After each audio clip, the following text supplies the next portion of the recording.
Bonjour, docteur Franck Ramu. Vous êtes spécialiste de neurosciences, vous êtes professeur à l'École normale supérieure et directeur de recherche au CNRS. Alors, expliquez-nous, qu'est-ce que la neuroscience ? Aujourd'hui, on parle des neurosciences. Les neurosciences, c'est un ensemble de disciplines scientifiques qui étudient le cerveau, c'est-à-dire le substrat biologique de la pensée et de la cognition. Les neurosciences étudient ça à différentes échelles, donc on distingue un peu les neurosciences cellulaires qui regardent ça au niveau du neurone, les neurosciences moléculaires qui regardent les mécanismes génétiques et moléculaires dans la cellule, et puis aussi les neurosciences cognitives qui regardent le cerveau à un niveau beaucoup plus macroscopique en termes de neuroanatomie, en termes d'activation de grands réseaux, et qui fait la connexion avec la psychologie. Cette science fondamentale, est-ce qu'elle est destinée à aider à traiter les maladies ? Oui et non. Oui et non. Disons, si vous voulez, de manière générale, les sciences cognitives et la partie neurosciences sont des sciences fondamentales qui cherchent à comprendre le fonctionnement de l'être humain. Et comme toutes les sciences fondamentales, elles ont aussi des parties appliquées. Une application possible, c'est évidemment de soigner l'être humain malade. Et évidemment, il y a plein de troubles de l'esprit humain, de troubles psychologiques, il y a plein de maladies du cerveau, et il est évident que toute la connaissance qu'on acquiert en psychologie et en neurosciences permet aussi de mieux traiter les troubles mentaux. Et quelle autre application pourrait-elle avoir ? Alors, par exemple, dans le domaine de l'éducation, parce que finalement, si le métier d'enseignant, c'est un métier qui consiste à modifier quelque chose dans le cerveau des enfants pour leur faire apprendre des choses et pour les faire se développer d'un point de vue cognitif, d'un point de vue de leur personnalité. Donc les enseignants ne le formulent pas comme ça, mais leur métier, c'est de modifier le cerveau des enfants. Et il est évident que toute la connaissance qu'on peut acquérir sur les mécanismes des apprentissages peuvent et devraient informer les pratiques pédagogiques. Et pourquoi, à votre avis, les neurosciences font-elles peur à certains ? Alors les neurosciences font peur peut-être à des personnes qui pensent que les neurosciences veulent avoir le monopole de la description de l'être humain. Parce que du coup, ça voudrait dire que tout ce qu'on fait et tout ce que nous sommes va être réduit à une description en termes de neurones qui transmettent des molécules les uns aux autres. Et il est vrai que si on imagine une description de ce genre de l'être humain, ce n'est pas du tout satisfaisant. Ça ne rend pas compte du tout de la complexité de nos pensées, de nos comportements. Mais en vérité, personne n'imagine faire une description aussi réductrice de l'être humain. Les neurosciences décrivent l'être humain à un certain niveau, qui est cellulaire, moléculaire et en termes de réseau, mais ça n'est qu'un niveau de description. Il y a d'autres niveaux de description de l'être humain qui sont fournis par exemple par la psychologie, par la philosophie, par la linguistique, et sont des niveaux de description tout aussi valides. Et finalement, c'est tout l'enjeu des sciences cognitives que de faire dialoguer ces différentes disciplines et de connecter ces différents niveaux de description. Le fait que le cerveau interprète des informations qui sont erronées, est-ce que ça va nous mener loin ? Est-ce qu'on va pouvoir comprendre un petit peu ce qu'est l'homme dans la mesure où il est complètement perdu dans une espèce de cosmos qu'il ne peut pas appréhender ? Il est vrai que le cerveau nous fournit une représentation du monde extérieur qui est biaisée. L'idée naïve qu'on pourrait avoir que nos yeux sont une caméra qui nous rapporte fidèlement ce qui est autour de nous et qu'on a une vision non biaisée des choses, elle est totalement fausse et ça a été démontré par la psychologie déjà depuis plus de 150 ans. Donc c'est vrai que notre cerveau, nos sens et notre cerveau nous fournissent une interprétation biaisée du monde. Et on en comprend de mieux en mieux les caractéristiques de ces biais et la raison pour laquelle ils sont là. Maintenant, c'est précisément pour ça qu'on fait de la science. La méthode scientifique, c'est une démarche qui nous permet d'aller au-delà des limites de notre pauvre petit cerveau de primate et d'accumuler des connaissances objectives de plus en plus, c'est-à-dire de former un modèle de la réalité qui va approcher de plus en plus du réel, parce que voilà, on a déterminé toute une démarche qui consiste à formuler des hypothèses, à faire des prédictions, à récolter des données par l'expérimentation, par l'observation et à confronter les données réelles à celles qui étaient prédites par les hypothèses, et puis après on révise les hypothèses, etc.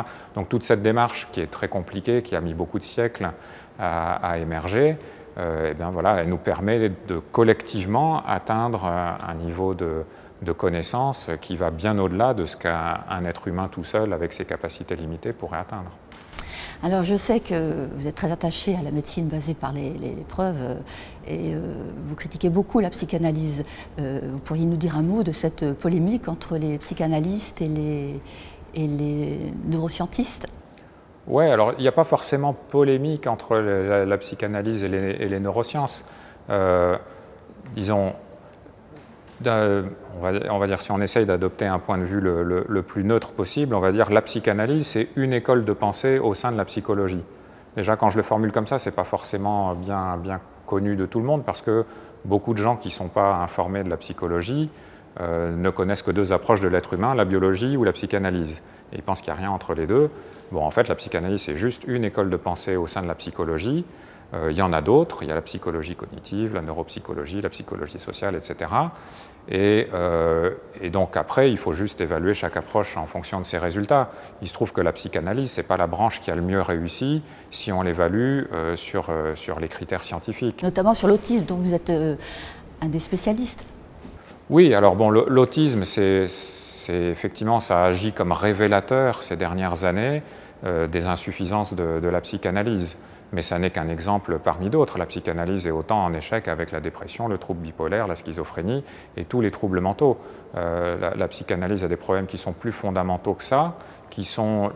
Bon, là je ne peux pas parler pour 100% des psychanalystes, mais globalement, si on regarde l'histoire de la psychanalyse, ça a été globalement un refus de la démarche scientifique, c'est-à-dire que les théories sont érigées en dogmes qui ne sont pas contestables, et aucune donnée factuelle ne va pouvoir contredire ces dogmes. Qu'est-ce que c'est que cette histoire de cerveau sexuel? Est-ce que vous pouvez me parler du sexe du cerveau? Il y a une idéologie qui essaye de s'imposer, qui serait de dire le cerveau est une exception dans le corps humain, et il n'est pas affecté par les chromosomes sexuels, par les hormones sexuelles, et il est totalement identique entre hommes et femmes. Et c'est pas vrai? Ben non, ça ne peut pas être vrai de toute façon. Ça ne peut pas être vrai. Et bon, après, disons, il faut reconnaître que la question est très complexe. Il y a des points sur lesquels il est évident que le cerveau de l'homme et la femme ne peuvent pas être les mêmes. Par exemple, les régions qui sont reliées au comportement sexuel. Et puis, il y en a d'autres où effectivement c'est beaucoup plus controversé, donc par exemple sur des capacités cognitives. Donc par exemple, bon, si on regarde au niveau cognitif, on sait que les femmes sont un petit peu meilleures en langage que les hommes ont peut-être des avantages dans certaines capacités visio-spatiales. Ce sont des différences toutes petites, et évidemment, bon, qui ont des bases cérébrales qu'on peut mesurer aussi. Mais c'est un fait culturel ou c'est un fait de structure? Et alors voilà, toute la question, c'est effectivement de comprendre quelle est l'origine de ces différences. Et il faut tout à fait admettre que c'est très difficile de répondre à cette question parce qu'il est totalement évident que les garçons et les filles ne sont pas traités de la même manière depuis la naissance, que ce soit par leurs parents, par leurs enseignants ou par le reste de la société. Donc c'est vrai qu'il y a des influences très fortes qui guident le développement de l'enfant, qui sont différenciées au moins en partie entre les garçons et les filles et qui peuvent faire émerger des différences au niveau cognitif, en termes de personnalité, de comportement, etc. Ou, s'il y a des petites différences à la base, les accentuer énormément. Et donc, c'est effectivement très difficile, à chaque fois qu'on constate une différence entre les deux sexes, de l'attribuer de manière certaine, soit à des facteurs génétiques ou hormonaux prénataux, on va dire, plutôt qu'à des facteurs purement environnementaux. Mais bon, il y a quand même un ensemble de données. Disons, on essaye de faire des croisements convergents entre des données de différents ordres, des données qui sont des données de neurobiologie qui viennent essentiellement de l'animal, chez qui on étudie aussi les différences entre les sexes, des données chez l'être humain, chez qui, évidemment, on ne peut pas faire les mêmes expériences que chez l'animal, on ne peut pas injecter de la testostérone chez le fœtus femelle humain, etc., pour voir quels effets ça ferait. Voilà, donc pour des raisons évidentes, on ne peut pas faire ce genre d'expérience, donc on en est un petit peu réduit à tirer parti d'expériences de la nature, donc par exemple des maladies où le fœtus ne reçoit pas le taux d'hormones sexuelles attendu étant donné ses chromosomes, et où on observe au cours du développement un certain nombre de différences au niveau, bon, quelquefois dans les organes génitaux, quelquefois pas, et puis aussi au niveau cérébral, au niveau cognitif, au niveau du comportement. Donc par exemple, les cas d'hyperplasie congénitales des surrénales ont été beaucoup étudiés parce que justement ils offrent une situation naturelle qui permet de décortiquer partiellement les influences génétiques, les influences hormonales précoces et puis l'influence ultérieure de l'environnement. Alors les neurosciences balayent aussi pas mal de tabous, notamment celui de la prédisposition génétique à l'homosexualité. Ouais. Et je sais que le King's College avait travaillé pas mal dessus.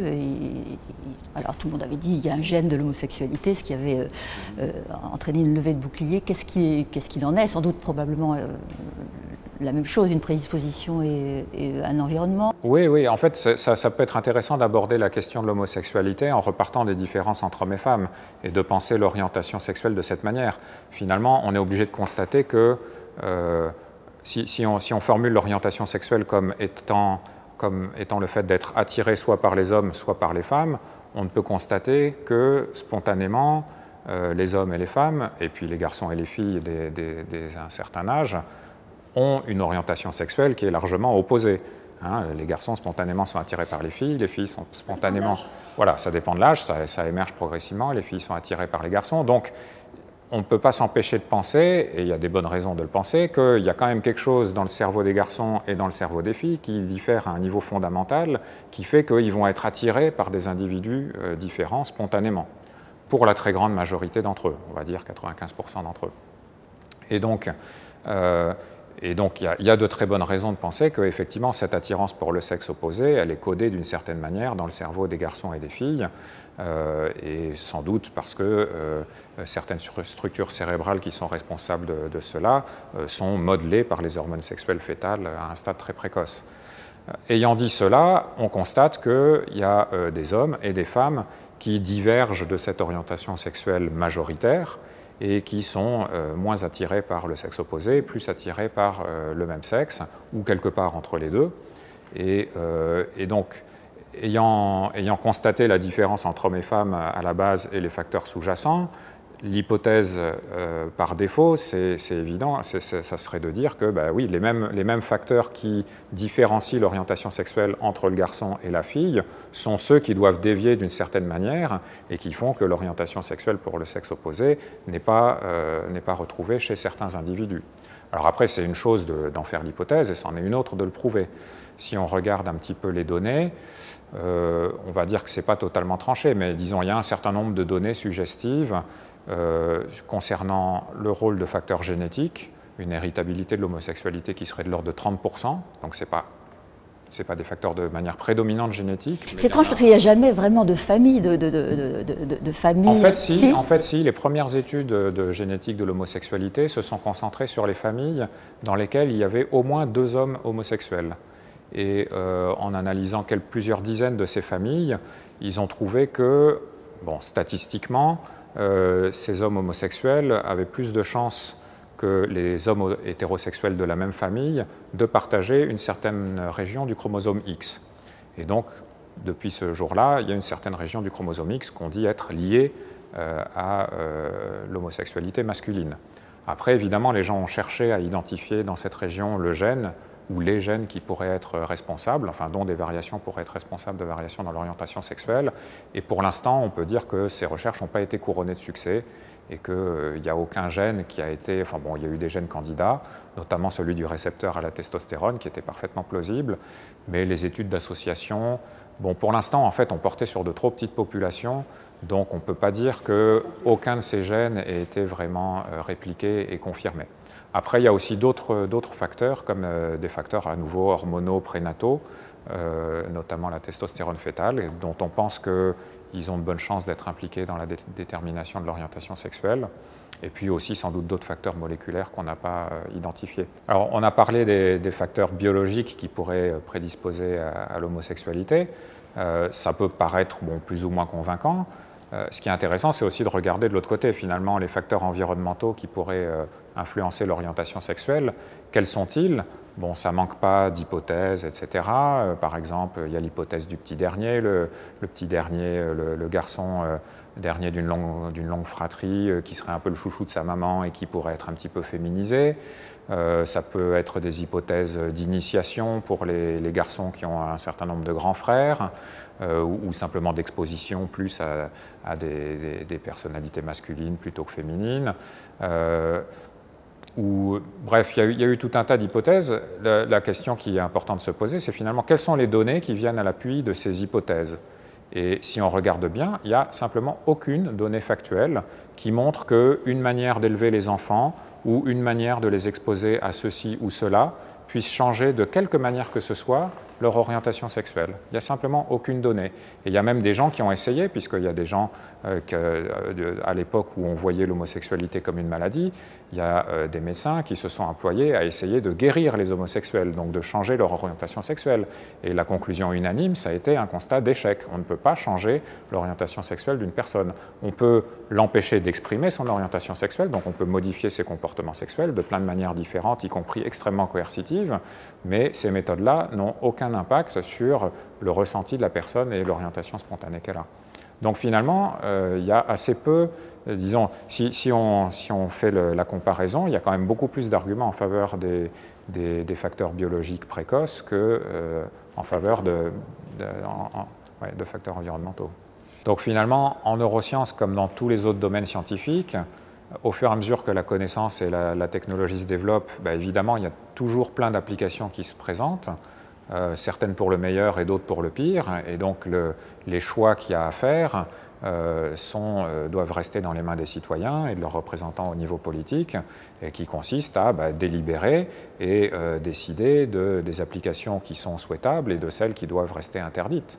Et donc pour ça, on vote des lois de bioéthique et on doit les réviser régulièrement en fonction de l'avancée des connaissances et des technologies.